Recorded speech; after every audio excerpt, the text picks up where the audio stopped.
Welcome back to another episode of the Mind Poppers podcast. Let me just preface this episode by saying how fucking hungover I am right now. I'm in a very, very dark place. I'm really struggling to keep it together right now. A very interesting interview lined up for my main Mind Popper of this episode. It is the moment. Okay, it is a moment in culture, in pop music. And it's the first time this person has ever shared their story publicly. Okay, so get into that. But a little foreplay before we get to that. I'm in a very, very bad place right now. I've my eyes closed as I speak into the microphone because I'm just not doing light today. I'm not doing natural light. I'm just not doing it. And I don't know what it is about hangovers, right? Because there's always two things that like come hand in hand for me with hangovers.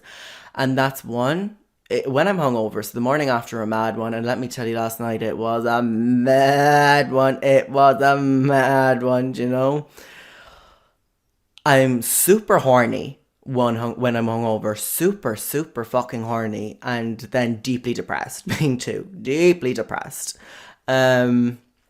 I think that's beautiful because Lana Del Rey actually has a lyric in one of her songs, and Lana Del Rey is actually going to feature quite a bit in this episode. But she has a beautiful lyric. How does it go? It's like, I'm crying while I'm coming. Literally me. I don't know what it is. And I thought it'd be like, oh, well, it might be actually an interesting mind popper for this week's episode if we can look into maybe the science about why are people so fucking horny when hungover. And unfortunately, there ain't much science there. Ain't nobody is researching that. Ain't nobody's looking into it. I guess they're busy trying to cure cancer or whatever. While I understand that completely, I would appreciate some clarity into why I've been pitching a tent, for the last 7 hours that I've woken up, that I've been awake, pitching it. Honestly, it's like Murphy's fucking circus in here, I'm waiting for a clown and like an elephant to climb out from under the duvet. But whatever. Super horny, whatever. And I don't know what it is. It's the kind of a thing like where, because you're so vulnerable when you're hungover, because when I wake up after a mad one, like for the first like 6 hours I'm lying in the bed and I'm just like doing breathing exercises. It's kind of like a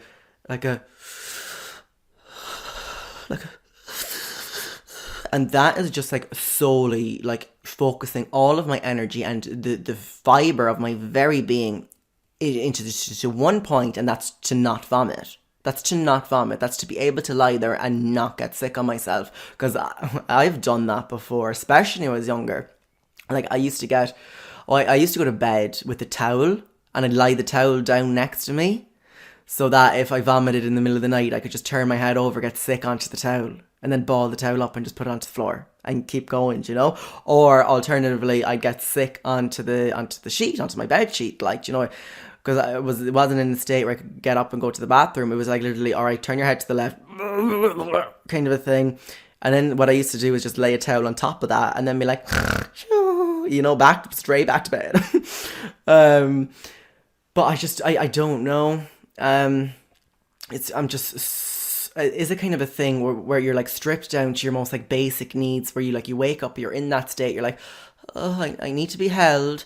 I need water and I need sex.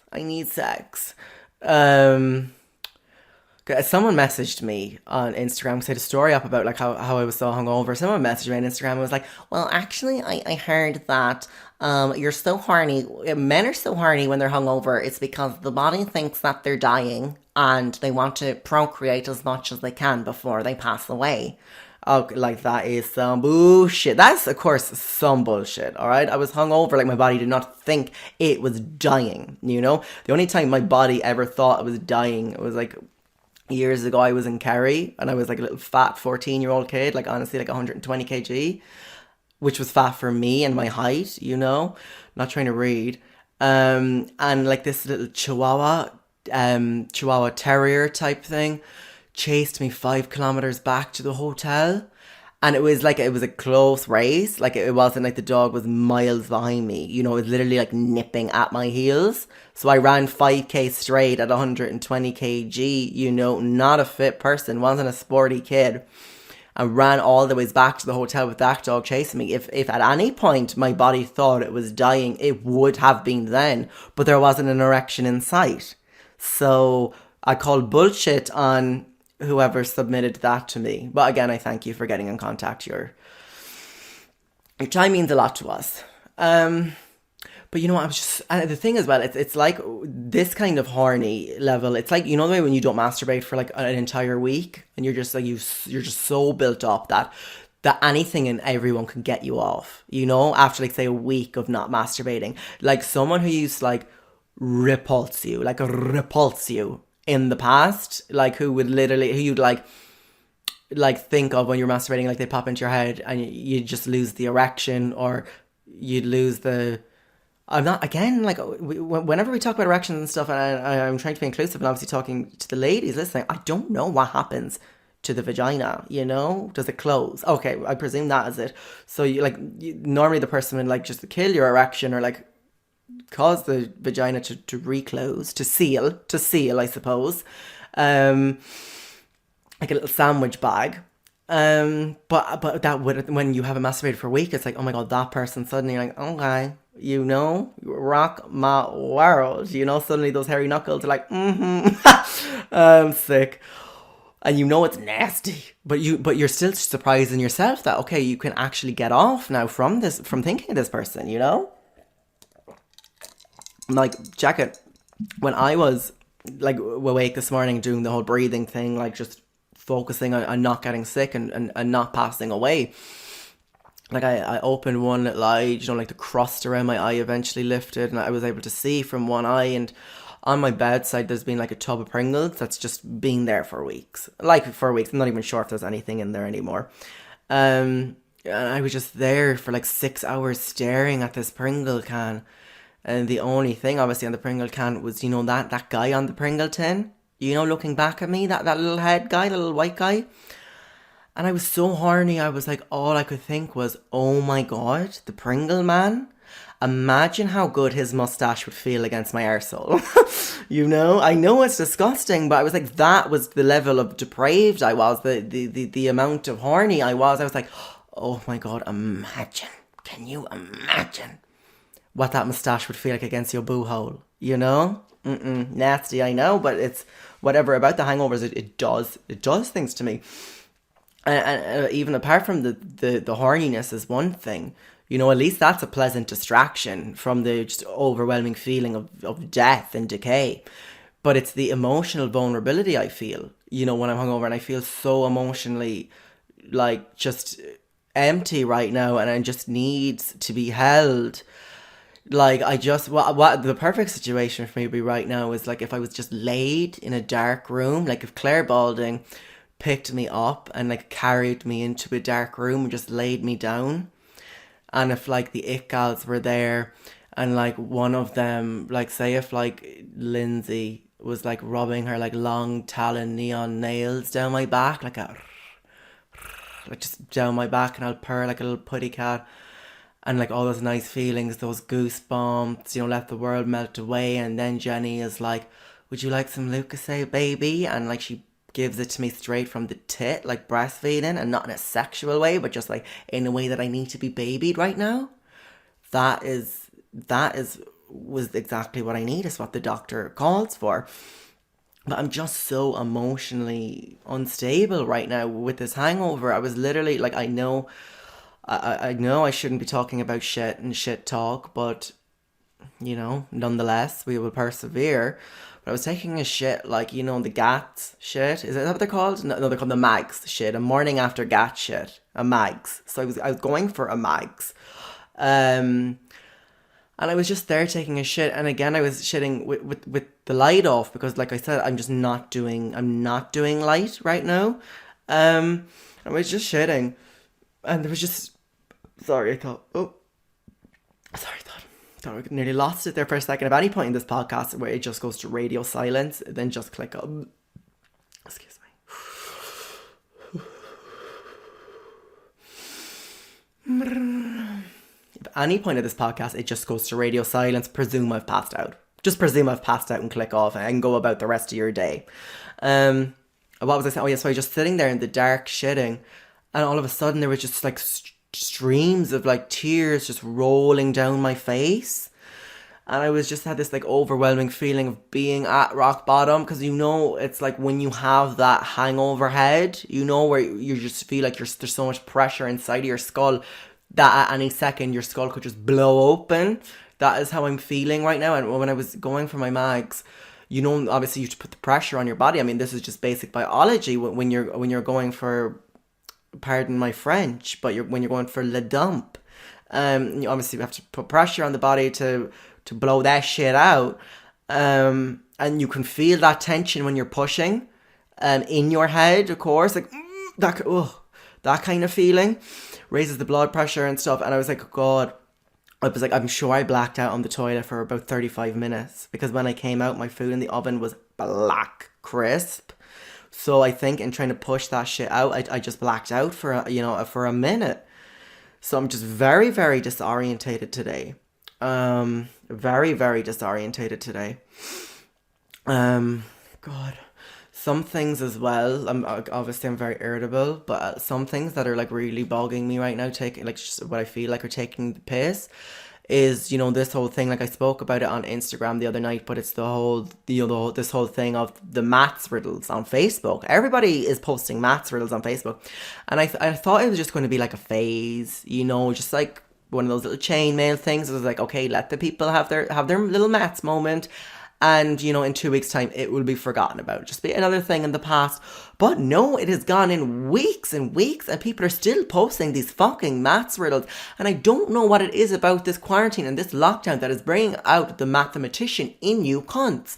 I really don't know what it is. And like I said on Instagram the other night, I was like, when I'm going onto Facebook and seeing you guys do it, I'm like, I sat behind a lot of you in school. And most days you didn't even turn up with a fucking pencil case. But right now you want to do the maths. So it's just very confusing to me. And as well, it's like, everyone feels so fucking important when they're doing it, you know? Like, everyone is all of a sudden Bradley Walsh Quizmaster, you know? They're just smug as fucking shit when they're doing it, you know? Like, someone will be like, will comment underneath and be like, oh, the answer's 11. And they're like, no, it's not. It's not 11. Read that question. Read it again now, you. Do you know? And I'm like, my God, you couldn't count the fingers on your fucking hand. Yet you'll pontificate what is right and what's wrong in this mathematical equation. Like they're Carol Volderman, you know, in Countdown, when she does the maths on the whiteboard. And I see you, bitches. And I'm like, you are just not capable for this. And the thing, what really bugs me about these maths things as well, is they're just so like subjective. It's like, whatever the logical answer is, it ain't that, you know, because you have to like count the bodies in the room or whatever, and lo and behold, there was a ghost in there, or someone fell out a window, or like what have you. You're never getting the right answer. The right answer is never the right answer for these quizzes. I remember I did one a couple of weeks ago and answered it on someone's page, and I knew the answer was 11. Like, I knew the answer was 11. I did higher level maths, and, you know, in saying that, I just passed it. I got like 42%. But still, you know, and I knew the answer was 11. I was like, it has to be. There is no other way. And then this bitch came back and was like, no, it's 42. 42. Try again. I was like, you cunt. You bastard. And it's since then, I've just really been put off with it, because I'm not engaging with that energy. I'm not engaging with that energy. Sorry, I'm necking the Diet Coke. It's the only thing giving me a bit of fucking life at the moment. What I will say as well, with all the Black Lives Matter movement, you know, with everything going on at the moment, one petty thing that I have enjoyed from it on Instagram is, and like I said, my God, it's so, I'm actually very happy, you know, to see the Black Lives Matter movement happening, and to seeing everyone just this big spread and consumption of information. Like, there's literally something new to learn every day, and a new black voice to hear, a new experience, and I love that. But on a petty side for me, it's also been like, that is obviously amazing. This mass of information just coming everywhere and being able to be consumed. I love that. But the other thing that I'm really enjoying now it's over now, but you remember there was like that 4-day period where all the influencers were like, oh, excuse me, I think that, oh, I'm like, no, okay, I'm okay, ooh. No, okay, I'm going to be able to do this, I'm going to be able to continue. There was like that 4-day period where all these like little influencers didn't really know how to handle the Black Lives Movement matter, because God, you know that they're not people who have the brain capacity for the social movement and all that. You know, a lot of them are like, oh my God, like this happens? How did I only figure out racism right now? You know, that kind of shit. And you're like, God, you fucking idiots. But it was a blessing. Like, there was a 4-day period, it was like radio silence from them because they did not know what to post, you know? So it was just like 4 days of heaven, being able to go onto Instagram and being able to consume like all these new black voices and black experiences, and then not have to deal with all these fucking boohoo and ASOS hauls. Like, they're done. They are done. The ASOS hauls are done. Stop doing it. Are you that fucking unoriginal? We can all afford to go on to Boohoo and buy the £10 sweater that you're wearing. You know, we can all do that. We don't need you. We don't need to see you doing it. You know? Like, where is the drama? You know, where's the interest in that? Because they never look good, do they? They look basic as fuck. You know, they look basic as fuck. Like, I want to see you unpacking 3 sweaters. I don't. I do not. Whatever, but it was bliss. It was bliss because none of them knew how to handle it. And obviously none of them are socially aware. They're all very vapid and just don't have a clue what's going on, nor did they have an interest, you know, to know what's going on until it becomes a trend. But that 4 days of like radio silence from those people, God, it was just a well-deserved break that we all needed. But now they're back on their bullshit for sure. You know, rest assured, they are back. You know, the halls are back. Again, what I wanted to say about Facebook was going back to those maths quiz things. I'm still aghast that people are actually still on Facebook. You know, like, Facebook is over. Facebook, she had its moment. It's well gone. Facebook has had its day in the sun. Move on, you know. And look, I'm very grateful for what Facebook had given us, you know, and given us that, you know, that evolution from MySpace and Bebo, you know. And we appreciate that and we thank her for her kind service. But she's done.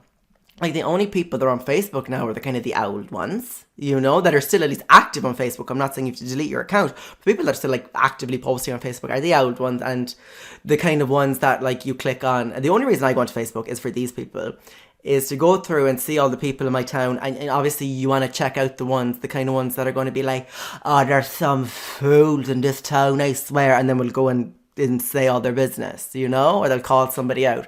They're the people that I follow, you know. It's like these people who never like evolved from the Bebo days. Like, they never evolved with like social media etiquette, you know. They're still like talking on social media like they did back in Bebo days, you know. They never evolved. So it's nice to see, you know, those train wrecks play out, you know. It's nice to see that, and I guess that's one thing that Facebook still offers. Anyway, moving on, we're done. On to the main event, okay? So, on Facebook, I was a member of a couple of, I think, of like Lana Del Rey fan groups, you know? So I seen one post in a group one day, and it was from a guy who had recreated Lana Del Rey's Met Gala look, you know, that kind of with the hearts and the whatever and the whatever. I'm just too drunk to even think of the name right now. But he recreated that look, the Met Gala look, you know, the look that Lana went with Jared Leto on her arm. And it was really cool, it was stunning, so I clicked into it and I was going through the comments, you know, seeing what people had to say or whatever. And I saw him mention something about how he had worked on a project for Lana Del Rey. And I was like, what? What is this? So I sent him a message and I was like, oh, look, I was like, if you've worked with Lana Del Rey, I was like, maybe you want to hit me up on Instagram and it's something we could discuss for the podcast. I actually run a small podcast, and it's a story that, you know, I'd like to hear because, one, I'm a big fan of Lana Del Rey. Lana Del Rey is one of the greatest artists, you know, living at the moment. You know, one of the greatest lyricists. She's a poet or a rock star. And, you know, Lana Del Rey, really, like, when Lana Del Rey came onto the scene in 2011, she kind of, like, in the like, recesses of, like, dark pop, she kind of, like, her coming forward and her being present in the music scene, like, allowed the likes of, like, Billie Eilish to awaken and Lorde to awaken, you know, and created a whole subgenre of, like, dark, melancholic pop, you know, that people weren't really kind of looking at. So her impact, yes, we know. But this guy, anyway, had said to me that he's actually the guy, the designer who created the flower crown that Lana Del Rey wore in the Born to Die music video, in her first music video that was released in 2011. He created with his own hands that iconic flower crown. That flower crown that Lana Del Rey wore in the Born to Die music video was the moment. Okay, it was a moment in pop music, in pop culture. It was a moment in the culture. Like, it just opened up this, like, big aesthetic, you know, that had been asleep for a while, of this, like, summer of love, 70s, like, free spirit kind of a thing. And it had made waves again, like, in the fashion world, you know, like all these high street people, or the high streets were, like, capitalizing on it. But, like, think about it, like, back then, you know, in 2011, when Lana Del Rey released the Born to Die music video, like, every white bitch was wearing a flower crown. Every white bitch and her cousin was wearing a flower crown. You know, it was big. It was really, really big. And I was like, God, I was like, the opportunity to hear from this guy. And by the way, he's never told this story publicly. He's never told the story publicly about him working on the flower crown for Lana Del Rey. So I just thought it would be fascinating, because I'm obsessed with Lana Del Rey. I love Lana Del Rey.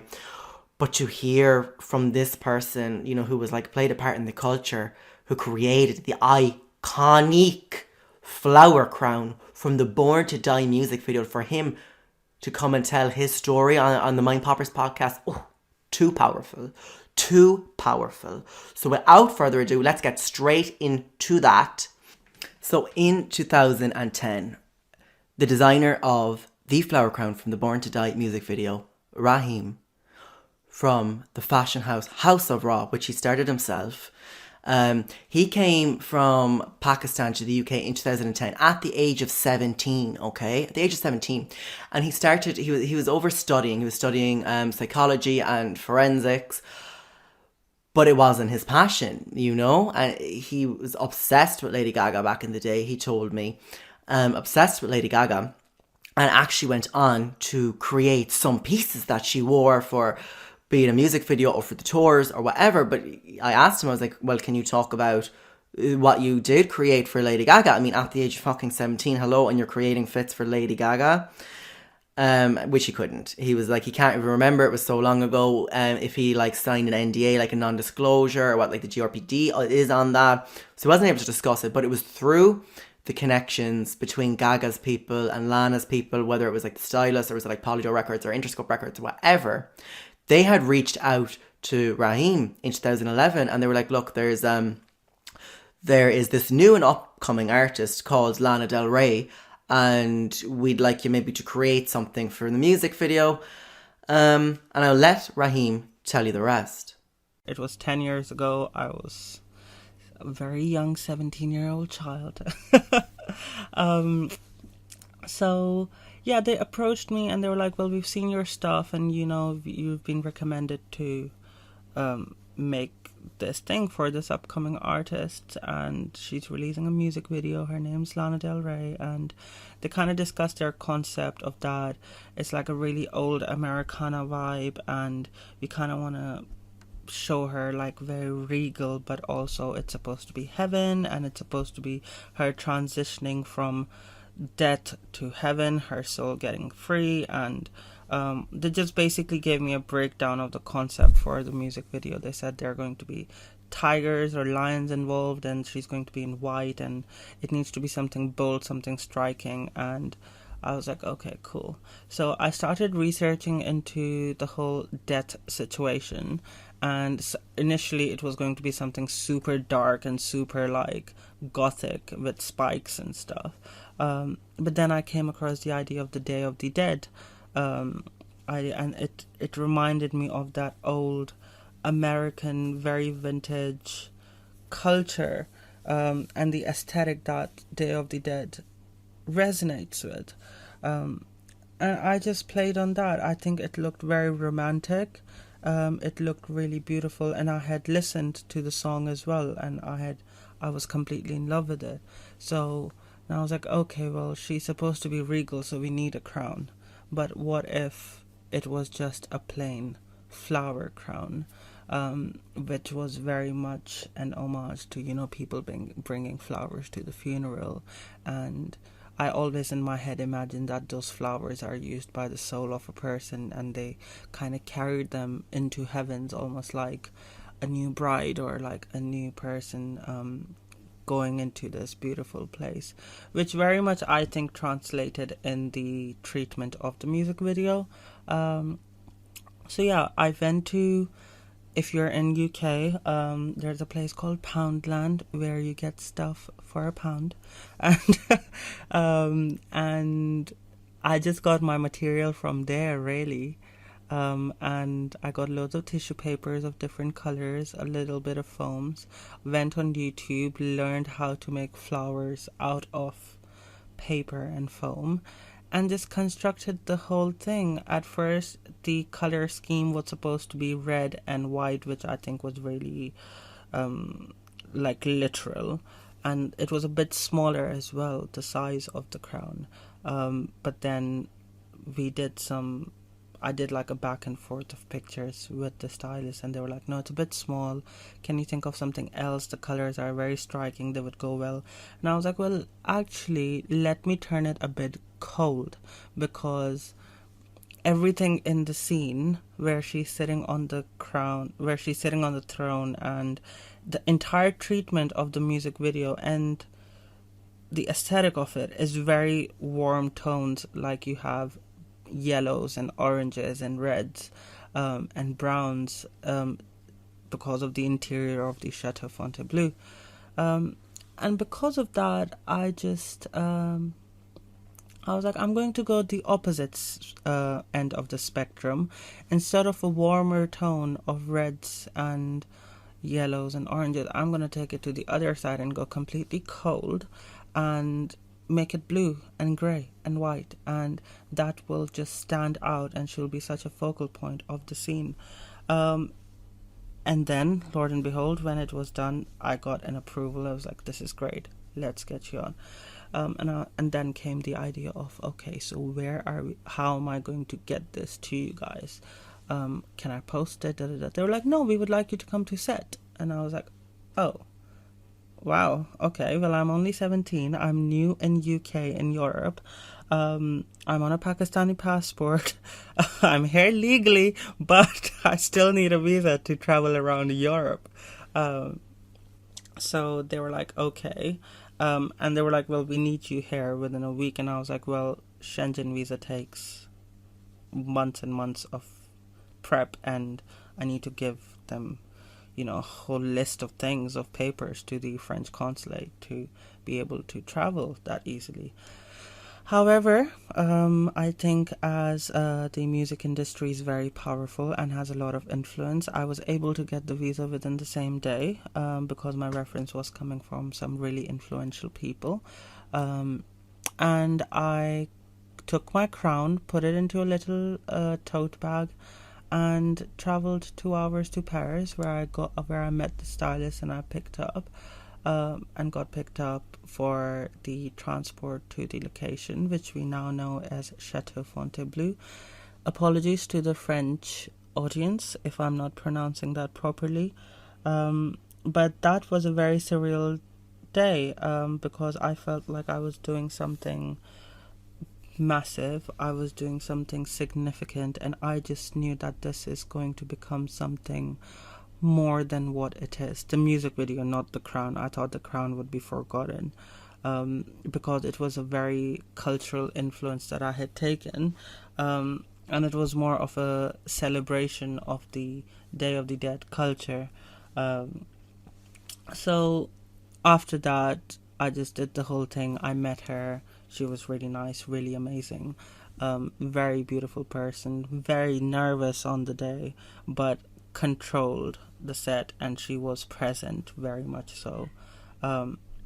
So yeah, that was then, and then I got paid for it. Obviously, I can't disclose the amount because of data protection reasons. However, I did sell it rather than keeping any royalties of the crown, because I was a very excited 17-year-old who was starstruck and glamorized by the whole situation. And at that point, I needed money to start a foundation course to study art and design. So that is all how much I asked for it. Really, looking back at it, I'm like, oh, damn it. Oh, I would have, oh, God. But the contracts that were struck, the company was really well, and they didn't take advantage of the situation, I can assure you that. Because you would imagine, like, you know, it's a huge company and then they're like a big shark eating a small fish kind of analogy. It wasn't anything like that. That crown was only used for that video and will only be used for that video. That is something the project was for. That's why we have never seen the recreation of that particular crown in the pop industry, in terms of the same crown being used elsewhere, or that we have seen Lana wear it again. But it did form a very good relationship with the artist. It helped me sort of contain myself and realize that this is something that I need to now train myself in. Materials from Poundland and tutorials off of YouTube are not going to be enough. So yeah, that was my little experience in terms of that crown, which then went ahead to evidently becoming quite a symbolic representation of the festival and free culture in the pop culture. And we saw very many trends popping up because of that by very many high street brands who capitalized on it quite a lot, thanks to the Lana fandoms. But yeah, I haven't really ever discussed this out publicly because for me it was like a really special memory. It was a really special moment of my life, which I do celebrate, and also I don't own the rights to that thing anymore, to that crown anymore, so I don't really own any of it. It's for them, it's theirs to use. You know, the most shocking thing, I think, for me that came from listening to Raheem's story about the creation of the flower crown for the Born to Die music video, the flower crown which launched 1,000 flower crowns, you know. The most surprising thing is, I mean, it was made in fucking Poundland, you know. Like, he went, got his supplies in fucking Poundland, you know, like deals, basically. Watched, you know, videos online about how to mold and shape those, you know, into flowers, into a standard where, you know, Interscope Records or Polydor Records, you know, who they were trying to launch a new star, Lana Del Rey, back in 2011. And he was able to do that, and to that ability, that is just incredible. Like, the drive and the talent. It's just absolutely amazing to me. Like, Lana Del Rey's flower crown from the Born to Die music video was made in Poundland, you know? There you go. I mean, who would have fucking thought that? So really, there's just no excuse for any of us. But, oh, I was like, just to hear that story, for that first time for that story to be told publicly here on the Mind Poppers podcast, just that insight into that little moment of pop culture. Like, it blows my mind. It is one of my favourite Mind Poppers. And, like, thank you so much to Raheem, who shared this story with us, who shared a little bit of that magic with us. Absolutely incredible. You can check Raheem out on Instagram. He's at the House of Ra. That's Haus of Ra, OVRA. I'll tag him on Instagram anyway, and I'll tag him in whatever is down below a podcast. All right. Again, please, I'm using a hungover brain. As well, and if you go onto his Instagram, you can see some of the looks that he created for London Fashion Week. I think it was this year's London 2020 Fashion Week. Some actually incredible pieces, and I'm not like a big fashion person, you know, I'm not like following all these designers being like, oh my god, a revolutionary.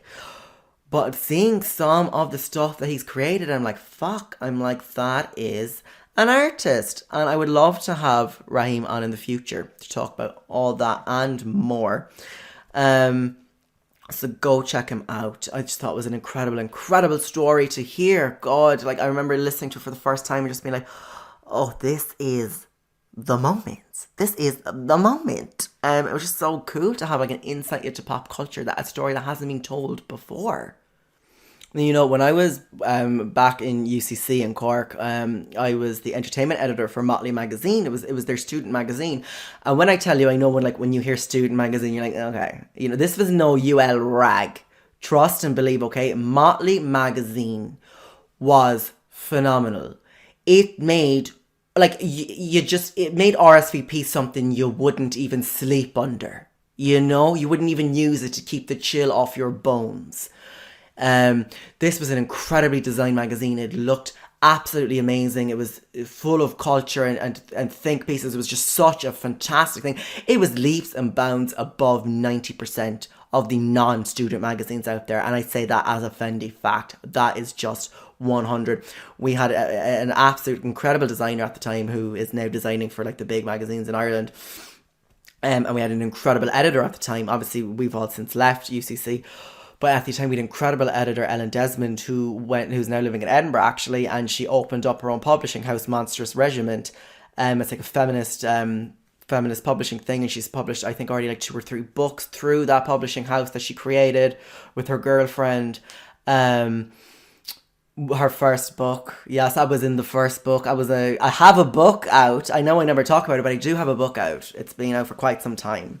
I was one of the authors. Well, she doesn't like when I say that I'm one of the authors. She doesn't like to say that like I co-wrote her book. I'm a contributing author. Okay, so there was like 12 of us, I guess. Well, she actually just prefers when I use the word contributor. But hardly, you know, if I got a book out, I got a book out. Don't take that away from me. But I remember when I was the entertainment editor, you know, the responsibility usually fell on my shoulders for like, you know, getting the stars for the cover. You know, we weren't playing no basic student rag mag, okay? This was the real deal, you know? We were competing with the best out there. And like I said, Motley magazine made RSVP look like just a sack of shite. A sack of shite. And whatever you may say, that ain't hard to do. But I'm telling you, I'm not shitting on RSVP. I'm just saying, if you were to put the two of them together, you're going to want to check out Motley magazine. It was incredible. You know, it was the moment. But like the task always fell on me as entertainment editor to get the star of the cover, you know. So like we had on, I had to interview like Bianca Del Rio from Drag Race. There was people from Orange is the New Black, Real Housewives of Beverly Hills, Dance Moms. Years and Years, Troye Sivan, Tyler Oakley, the people from Jersey Shore, yes, and yes, it was incredible. I've already told a story about the interview with the Years and Years guys. I met them in their dressing room before. I think they were performing at the Olympia, but I think that's actually in my highlights on Instagram. That was just a horrible day. But I always used to try and get Lana Del Rey. And I know Lana Del Rey for a magazine cover, but I'd gotten in touch with her people. I got the details from her people because I was already working closely with Universal Music at the time. You know, because for interviews, you know, I was getting people to interview to put them on the cover, blah, blah, blah. So I already had like contact details for Lana Del Rey's people. So I'd email, no joke, every second day, being like, hi, this is Adam from Molly Magazine, just checking if Lana Del Rey is available for press. Used to do that every single day, and without fail, I'd get the reply back a couple of days later being like, oh, sorry, Adam, Lana Del Rey is currently not doing any press at the moment, but thank you for getting in touch. So I'd email again, and again. never ended up speaking to Lana Del Rey. But I remember she was releasing her 4th record, Honeymoon. And little was known about the record. The record was released, but there'd been no music videos or anything at this point. And I remember coming across someone on Twitter. It was a model, I think, from LA called Cole Stroud, an up and coming model, and he had been rumored to have done some work for Lana Del Rey for the upcoming record, which was Honeymoon at the time, for a music video. So I got onto him and I was like, oh, look, we'd love to speak to you, whatever, for the magazine. He was like, sure. And in the end, anyway, he ended up spilling way too much information than he was supposed to, like information that like exceeded his like non-disclosure agreement. He like giving us details. Basically, he kind of didn't 100%, but almost confirmed that it was actually they were making a music video for Music to Watch Boys to, and obviously record labels don't want that information going out because it's meant to be a surprise, the gag, you're not supposed to know what music video or what songs from an album are going to get turned into a music video. But he kind of let slip that he was recording one music video for Music to Watch Boys to, and he kind of let slip that there was like how many ever number of music videos. So then, like, other bigger publications around the world picked up on this, and that information got leaked out or whatever, and, like, Twitter went crazy, like, all the Lana Del Rey fans. It was just an amazing time. So it was just amazing to hear from Raheem and to hear about the iconic The Flower Crown, the very beginning, One final mind popper I want to talk to you guys before the end of this episode, okay? And this is something that, especially when stoned, is just something that it consumes me, it fascinates me, and you guys may have heard about it, but basically it's the concept of a multiverse. And I won't go, and this is to do with space, okay? Let's preface by saying that. The multiverse, like, I won't go into, like, explaining the science behind it because, I don't know. It's a lot of, like, quantum physics and all that, and like astrophysics, maybe.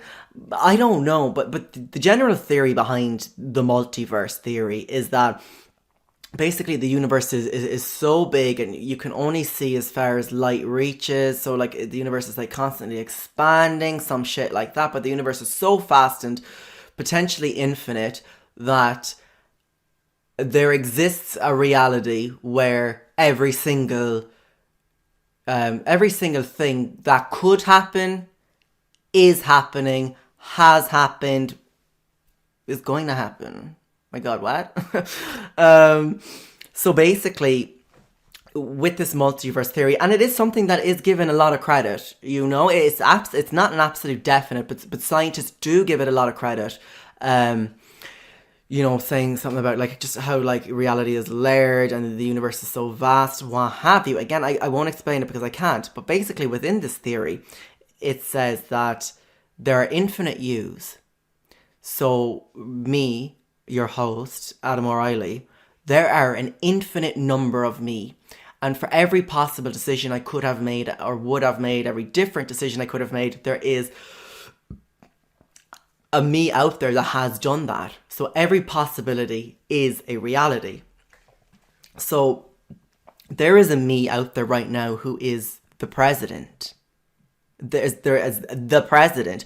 There is a me out there who, the Ickals were in a terrible accident. One of them's dead, R.I.P. I love them. But they've asked me to step in, Lindsay's asked me to step in. Or Jenny, in another reality, has asked me to step in to be, to fill the gap, to be the new co-host of the It Gals, And we'll talk numbers and what have you, I'm sure, and I'm sure I'll get a big fat check and what have you. But I just think it's so fascinating to think about that every single possible reality exists. So your potential is just limitless, Like in one like identical planet out there in the universe, I'm a serial killer.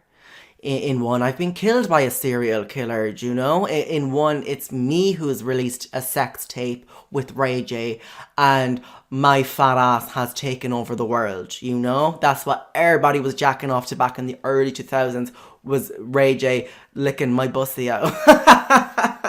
Well, damn, I'm happy that that's not our reality.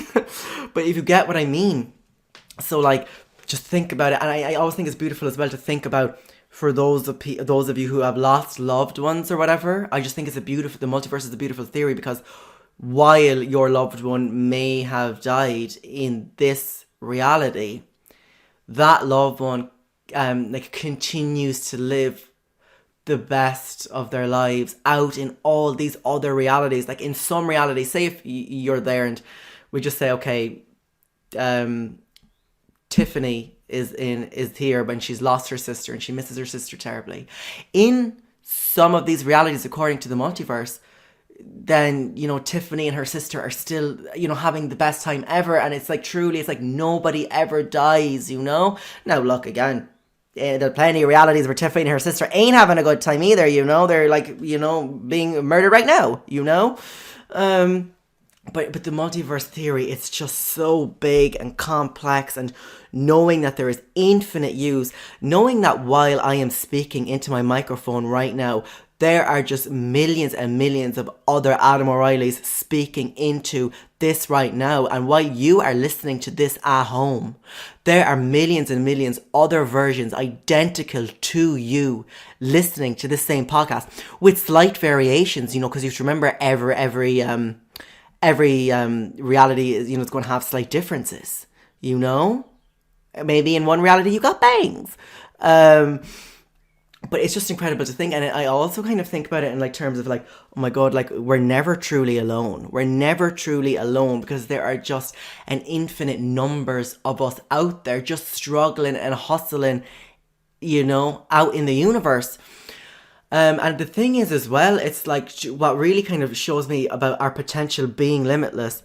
You know, there are worlds out there, according to the multiverse theory, where you are just performing at the top of your game. At the top of your game.